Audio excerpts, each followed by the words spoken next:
পত্রভারতীর ওপর একটা গুরুতর অভিযোগ রয়েছে, তবে সেটা পরে বলছি। তার আগে ওনাদের ছাড়ের ব্যাপারটা হয়ে যাক। ওনাদের সমস্ত বইয়ের ওপর 30% ছাড় চলবে সব শনিবার পুরো জুলাই মাস ধরে।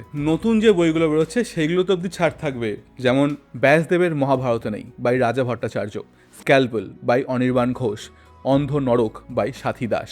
এছাড়াও রয়েছে নিরুদ্দেশনামা বাই রণদীপ নন্দী, ভালোবাসার ক্যালকুলাস বাই অমৃতা কর্নার, আর যত দূরে যাই বাই হিমাদ্রি কিশোর দাশগুপ্ত। শীর্ষেন্দু মুখোপাধ্যায় 60টি উপন্যাস যেটা আসছে, আর শেষে কালের স্রোতে কিস্তাওয়ালা বাই সৈকত মুখোপাধ্যায়। সব বইতে 30% করে ছাড় চলবে সব শনিবার এই পুরো জুলাই মাস ধরে। এবার এইখানেই হচ্ছে গন্ডগোলটা। আমি রাজুদার কাছে গেছিলাম, আমি বললাম যে তোমাদের যখন সব বইয়ের ওপর ছাড়টা চলছে, তাই তোমাদের যে খসড়া বিল বইটা, যেটার উপর তোমরা বিলটা লেখো, ওইটা আমাকে দাও 30% ছাড়ে।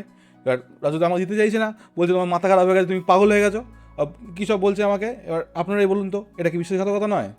ফলো করুন আমাদের। আর আমরা কিন্তু কোনো পেড কোল্যাব করি না, শুধু গর্ব করে বলি আমরা কলেজ পাড়ার কলম্বাস।